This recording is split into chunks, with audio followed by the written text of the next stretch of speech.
So I do want to make a brief statement. Obviously, we have an empty seat up here on the dais.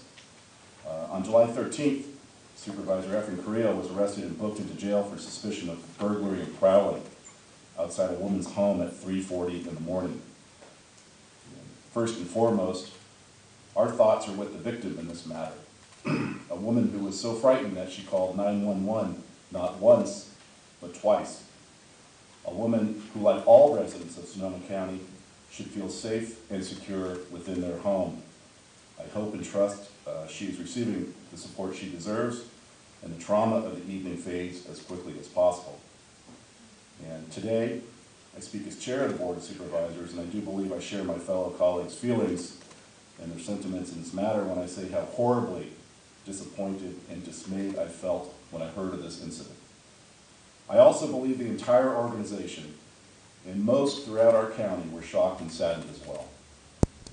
Of course, we wait and see how the adjudication of the charges will be handled and what, in the long run, is the legal outcome. But regardless, elected officials must and should be held to a higher standard. Elected officials assume that responsibility when deciding to run for office and when they are sworn in to serve the public. Elected officials should not put themselves in compromising situations, whether ultimately criminal or not.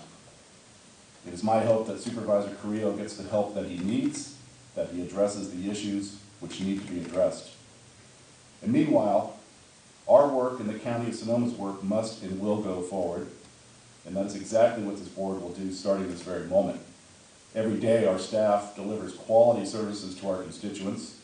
They are hardworking, earnest individuals implementing the programs that give life to our strategic plan and deliver innovative and award-winning programs and services. Nothing will distract us from that duty and responsibility. But I do feel compelled to comment on two issues regarding the arrest of Supervisor Carrillo.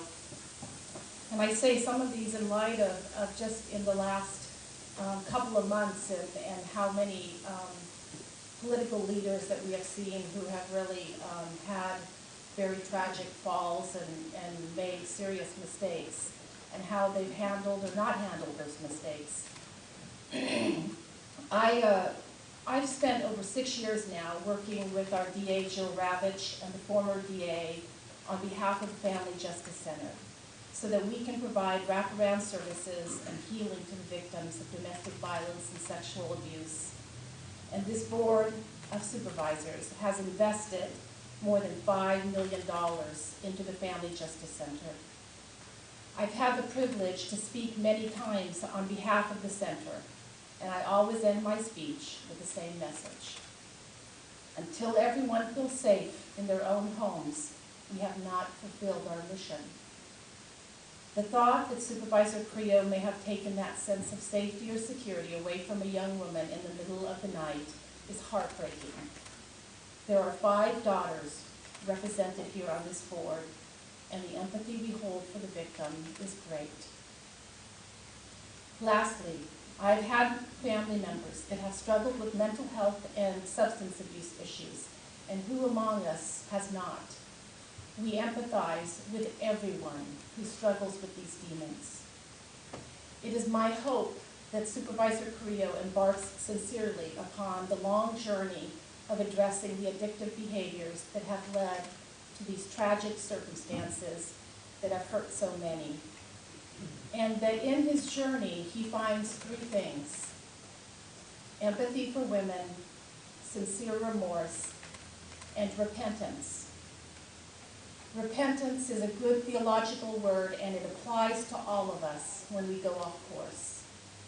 It comes from the Hebrew word, shuv, which means to return, and isham, which means to feel sorrow.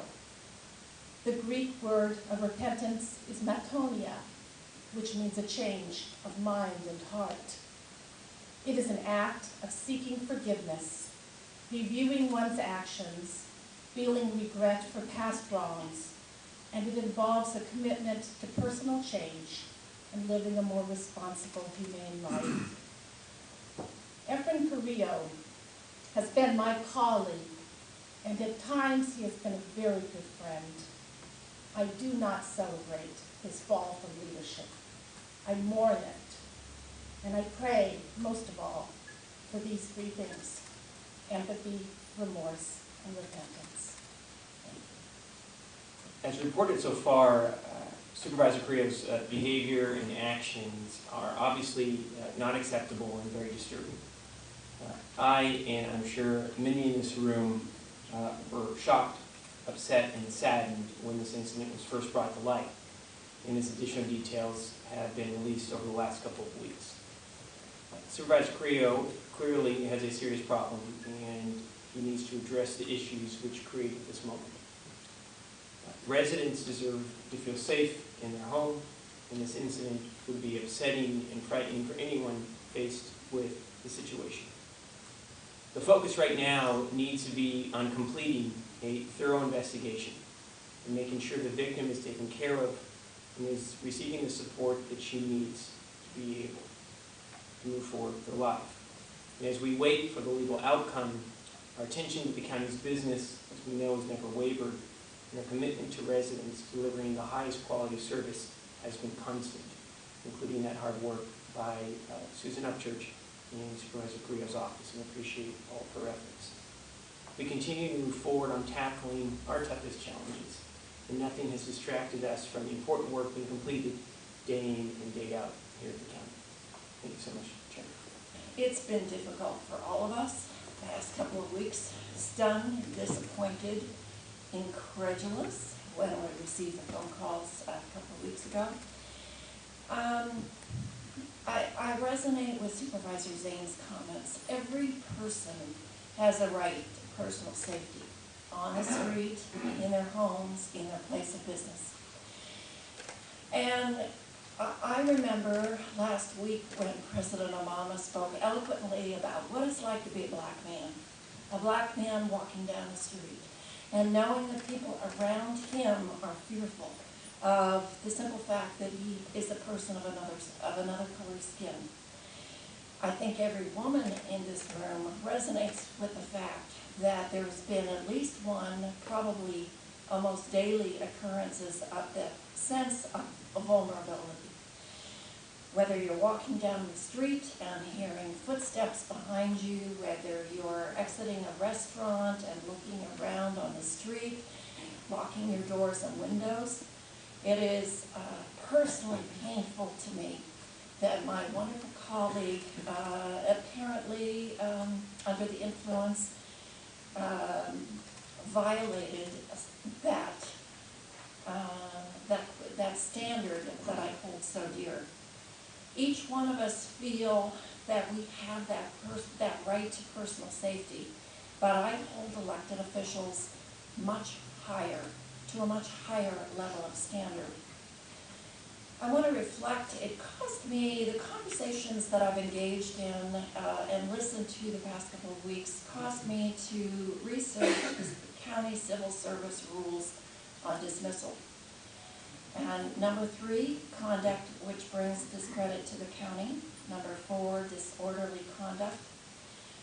And I know that there have been county employees dismissed for these kind of infractions.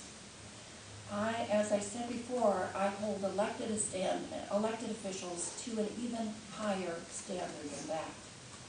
So I'm going to be listening very carefully to the conversations of the county constituents, the county employees, and especially constituents of the 5th District before I decide on an appropriate course of action or a statement in the future. But I do wish my colleague well. He's on a long journey, and I hope he goes through the 3 steps that Supervisor Zane articulated: atonement, remorse, and repentance, and really work on some of the issues that he has been suffering from and continues to suffer from. We all wish him well. He's been an amazing colleague and representative for the county for so many reasons, and it fills me with great sadness that we have to address this in a very personal, profound way. Thank you.